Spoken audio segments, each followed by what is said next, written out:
আসসালামু আলাইকুম।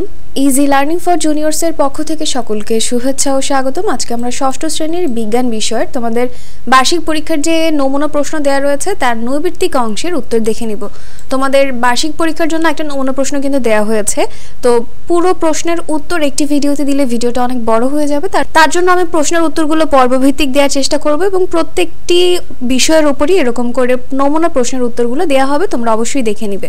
তাহলে চলো আমরা আমাদের উত্তরে চলে যাই। প্রথম প্রশ্ন হচ্ছে কোন উদ্ভিদটি গুল্ম জাতীয়, আর এর উত্তর হচ্ছে কামিনী। 2 নম্বর প্রশ্ন ব্যাটারিতে শক্তি কি হিসেবে জমা থাকে, এর উত্তর হচ্ছে রাসায়নিক শক্তি। ব্যাটারিতে শক্তি রাসায়নিক শক্তি হিসেবে জমা থাকে।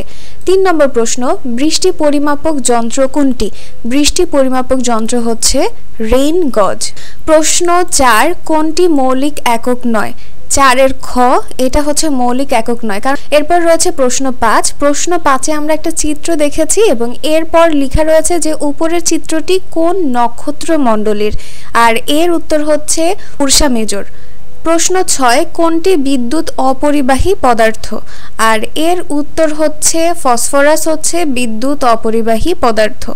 প্রশ্ন 7 কোনটি ছত্রাকে অনুপস্থিত, ছত্রাকের মধ্যে ক্লোরোফিল থাকে না, তার জন্য কিন্তু এটা বর্ণহীন হয়ে থাকে।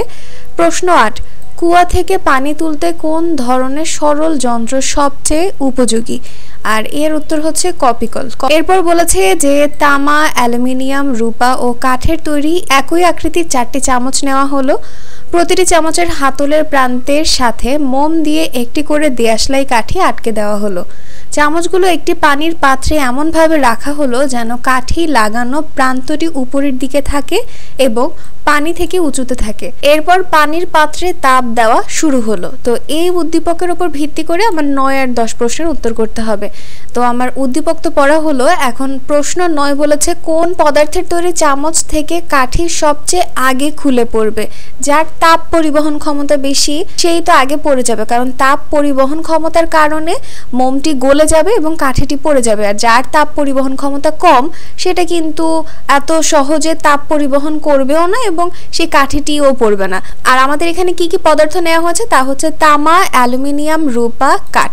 তো এর মধ্যে 9 এর যে গ, রূপার চামচ থেকে কাঠি সবচেয়ে আগে খুলে পড়বে।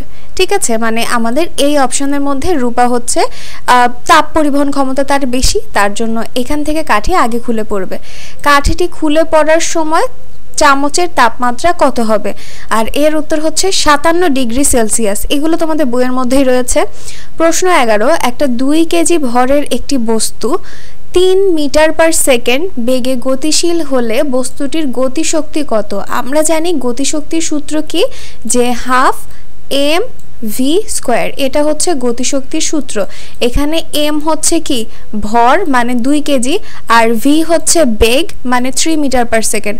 তাহলে আমাদের কি হবে 1/2 হবে ইনটু আমাদের এম এখানে কত রয়েছে 2, আর ভি স্কোয়ার মানে হচ্ছে 3 তার উপরে স্কোয়ার। ঠিক আছে, তাহলে এখানে আমরা যদি কাটাকাটি করি 2 2 কাটা যায়, আর 3 স্কোয়ার মানে হচ্ছে 9। তাহলে আমার অ্যান্সার কত আসবে 9 জুল। ঠিক আছে, সূত্রটা মনে রাখবা। তারপরে রয়েছে 12তে বলেছে একটা গাড়ি 1 মিনিটে 600 মিটার দূরত্ব অতিক্রম করলে তার বেগ কত হবে। তো এখানে আমাদের বেগের যে সূত্র তা হচ্ছে ভি সমান এস বাই টি, অর্থাৎ অতিক্রান্ত দূরত্ব বাই সময়। তো এখানে আমার অতিক্রান্ত দূরত্ব হচ্ছে কত 600 মিটার, আর সময় কত দেয়া রয়েছে, সময় দেয়া রয়েছে আমাদের 1 মিনিট। আর 1 মিনিট আমরা না লিখে আমরা এটাকে সেকেন্ডে প্রকাশ করব। তো সেকেন্ডে প্রকাশ করলে কি হয়ে যায় 60 সেকেন্ড। হ্যাঁ, তো 60 সেকেন্ড। এখন আমরা যদি কাটাকাটি করি তাহলে আমাদের কি হয়, এটা যদি কাটাকাটি করি তাহলে থাকে 10 মিটার পার সেকেন্ড। ঠিক আছে, তাহলে আমাদের উত্তরটা কি হবে 12 এর খ 10 মিটার পার সেকেন্ড। 13 নম্বর প্রশ্ন আমাদের সৌরজগতের কোন গ্রহটি নবম গ্রহ হিসেবে বিবেচিত ছিল কিন্তু এখন নেই, এর উত্তর হচ্ছে ঘ প্লুটো। এটা আমাদের নবম গ্রহ হিসেবে বিবেচিত ছিল কিন্তু এখন আর নেই। প্রশ্ন 14 কোনটি দ্বিবর্ষী উদ্ভিদ, এর উত্তর হচ্ছে গাজর। গাজর হচ্ছে দ্বিবর্ষী উদ্ভিদ। প্রশ্ন 15, কোন ধাতুটি কক্ষ তাপমাত্রায় তরল থাকে? আর এর উত্তর হচ্ছে পারদ। পারদ হচ্ছে কক্ষ তাপমাত্রায় তরল থাকে। তো তোমাদের এখানে যে এমসিকিউ গুলো ছিল তার উত্তরগুলো দেখিয়ে দিলাম। পরবর্তী ভিডিওতে তোমাদের যে এক কথায় উত্তর রয়েছে বা সংক্ষিপ্ত প্রশ্নগুলো রয়েছে তার উত্তর খুব জলদি দেওয়ার চেষ্টা করব। তোমরা আমার সঙ্গেই থাকবে। তো ভিডিও যদি তোমাদের কাছে ভালো লেগে থাকে তাহলে অবশ্যই সাবস্ক্রাইব করে দিবে এবং পাশে থাকা বেল আইকন বাটনটি প্রেস করে দিবে। তো আজকে এই পর্যন্তই। আল্লাহ হাফেজ।